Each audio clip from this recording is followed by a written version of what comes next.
onto my bread and butter now, which is decision making, which, spoiler alert, is something that I actually did research on at university. I did my master's dissertation on it. I also like making decisions. It's kind of unavoidable. In fact, Yeah. have you ever made a decision which in hindsight you wished you had chosen differently? Yes. Well, let me tell you, I have the cure. I'm going to make What it is so... it? What is it? Tell Well, me. It's following this rather laborious strategy, of course. Okay, I'm psyched. I want to see what it is. So almost everyone seems to make decisions every day. Quite often you're not so happy with them. And I think that part of that is attributed to dual process theory. And we have alluded to this already, but this is also known as dual systems theory as well. But this is a means of conceptualizing the differences in our decision making. So that it says that there are two different decision making systems. There's an intuitive system known as System 1, which is automatic, fast, and effortless. It operates mostly outside of our conscious awareness, so you could describe it as unconscious, and is more of a quick, instinctual response to our external environment, whereas the more rational system, System 2, is slower, more effortful, and more deliberate, and it operates through conscious reasoning and is responsible for things like analytical and logical thinking. So these are the two poles. There is reason to believe that they are distinct neurologically, although there is some overlap. So to define them as two separate things is a mistake because, of course, they feed into one another. They may even work together in a sort of sense, although, of course, I'm personifying them. They're parts of your brain, they're part of a greater whole, but they may be networked together to bring out the best in both in some circumstances. But the key factor which determines whether you use System 1 or System 2 is the amount of time you have to make the decision and the amount of effort you dedicate to actually carrying it through. Yeah. So immediately it seems that System 2 is probably the better system to make your decisions with because, being analytical and logical is better than being quick and instinctual, depending on the decision in question here. But sometimes there is such a thing as paralysis by analysis, as there is they indeed, say. So, yeah. And that is why I think the System 1 is also indispensable, especially when we have temporal constraints. I think System 1 is very useful in giving us the gist of how we feel about something, because when we actually break down what that emotion is, when it comes to decision making, our emotions are basically telling us our preferences, because with any one decision, our unconscious mind kind of breaks it down into factors and weighs how important these factors are and gives us a sort of emotional intuition towards one. But of course, this isn't a perfect thing, because say you were to do a conscious pros and cons list, maybe there are things that are available to your conscious mind about the nature of certain options that your unconscious mind doesn't consider because it's quick and rule-based. There's things that it can miss. And so if you want a more thorough and serious view of a decision, I think taking time to think it through and think about all eventualities, that's the thing to do. If it's a decision that's inconsequential, just like what flavour drink do I want? Or, what should I wear today? Yeah, this sort of thing where it doesn't really matter which option you take. Well, it doesn't necessarily make sense to sit and think about it for ages, does it? It's kind of a waste of time, in fact. Yeah. And so you definitely need System 1 when you're dining with people and someone is indecisive. And you just if someone's indecisive, what you've got to do is say, pick that one. Yeah, and exactly. Either they go with it or it forces them to make a decision. So obviously it's not discrete, as I said before. There's a sort of interplay between the two. However, with System 1, as in the intuitive one, sometimes we make post hoc rationalizations for why we came to a decision. Sometimes we might say, I came to that decision because I thought it was, the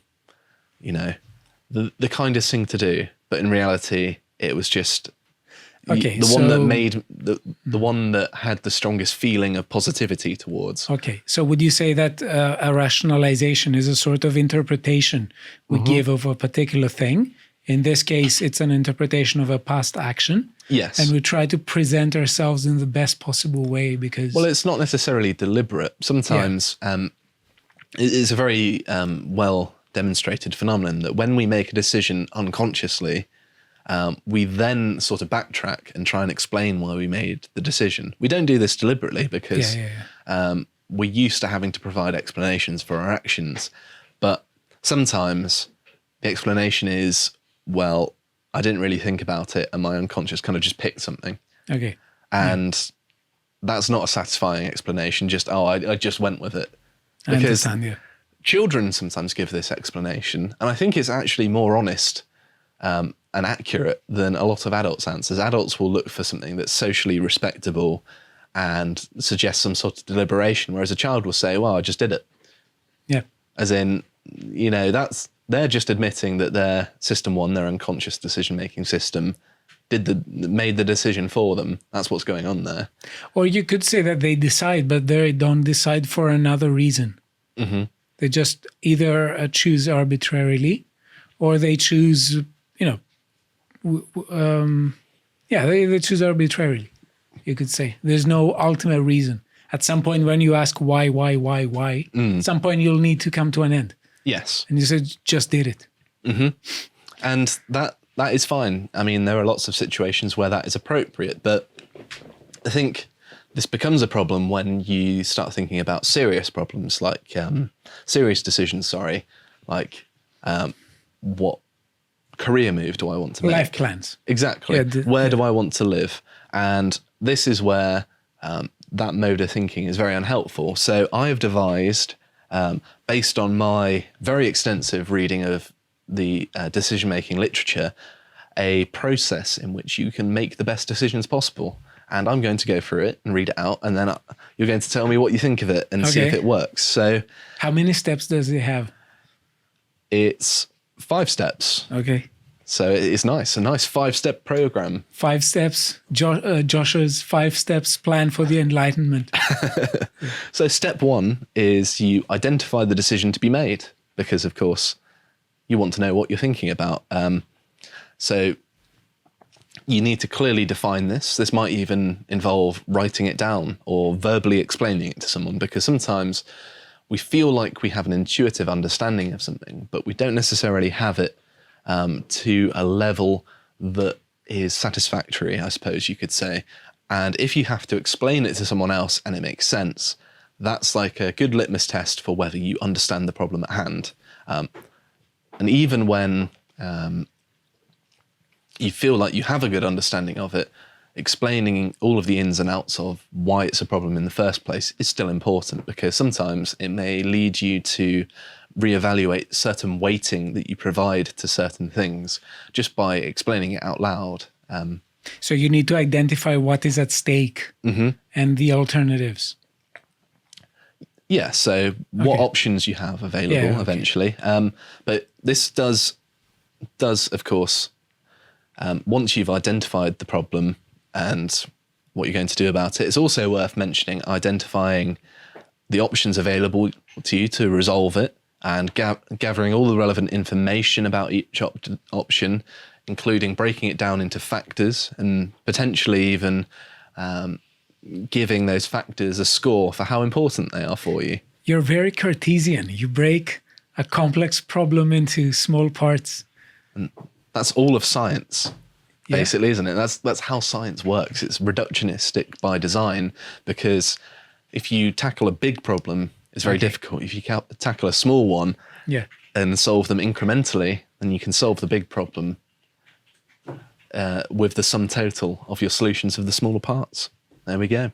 So step 2 is make sure you have the time to decide and dedicate your time to proper consideration as well. And because, of course, time and cognition are the 2 points at which it could become bottlenecked and move into the what I would regard as the inferior decision-making system, the unconscious one, is good for, of course, quick-fire decisions that maybe even life or death, although that's more instinctual and not necessarily a deliberate decision. But rather than muddying the water, I should probably carry on. Also make sure you're in a neutral emotional state. I think an emotional state where you don't feel strongly, either positively or negatively, is the best to go for, because it's not going to pull you in either direction and pull you into the pitfalls of positivity or negativity biases that we kind of covered briefly beforehand. And of course, once you've outlined the factors, you're emotionally neutral. I think it's good to actually have a reconsideration of your goals and values. This is step 3. Particularly your long-term goals as well, because sometimes you may be considering things in a shorter time scale that might be beneficial. Maybe think of things in terms of 20, 30 years, or maybe if that's too long, think about it in shorter terms, perhaps the practical steps of how to get there. Establish, obviously, what is important to you and which outcomes you're most hoping you will achieve, and this will help guide you. And then step 4 is evaluate the pros and cons of each option and try and break down the factors. I mentioned numbering them already. And one point I'd really like to make here is that it's very easy to unconsciously slip into evaluating the significance of each factor without giving it enough time. Like when we break down a factor, we kind of consult how it emotionally makes us feel, but that's not necessarily that useful. Is we're not looking for which option gives us the most emotional gratification upon thinking about it. We want actual real world results, right? We don't want to just feel satisfied in the short term. So there's a kind of impatience that is always lurking. The danger for impatience always lurks. I think when people think about their preferences, they immediately go to their unconscious and how they feel about something. But I don't always think that that's helpful. And although your feelings certainly have a place in the process, I think actually trying to spend a bit more time thinking about the individual factors that feed into an option might change the weighting that you give them in the first place. And the more time you spend to consciously deliberate upon them, the better your ultimate outcome will be. And it's not that easy to do. I find myself, even being aware of all of this, sometimes still falling into it. So it's a kind of an elusive thing, and this is the most difficult part of it. Otherwise, it's relatively intuitive, at least if you're sufficiently reflective about your own thought processes. So yes, do a sort of pros and cons list, write it out, maybe even do it mentally, maybe even discuss it with someone else who helps you do it. That's always very helpful.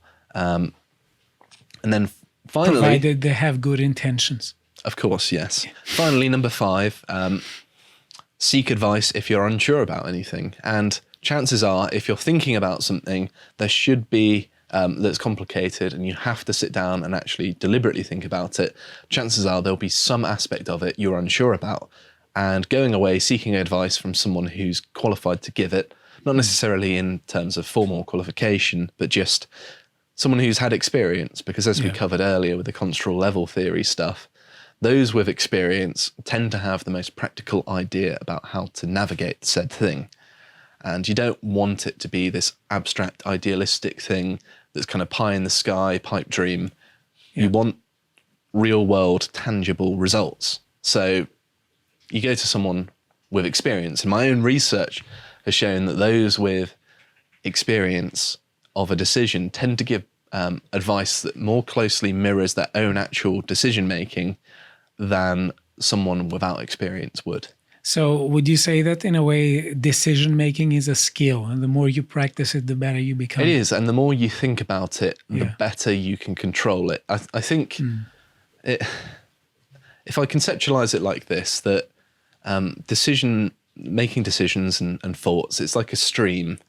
You can't shut the stream on and off. It's always going. It's too powerful for you to be able to do that. It's ongoing. Mm-hmm. But what you can do is add some boulders to it to kind of divert the route, soften it in places where it's useful, and perhaps direct the Divert stream to a direction that you're more keen towards. And having this sort of more Taoist approach, maybe, Okay, yeah. is healthy for you. I did unintentionally become a Taoist there. I didn't mean to Okay. use their analogies, but it is true that, yes, your thoughts are like a stream, and you're kind of stood in the stream. It kind of washes over you, but you don't control the source or necessarily even the destination, but you can at least shape the route to some extent to affect the outcome somewhat. To watch the full video, please become a premium member at lotuseaters.com.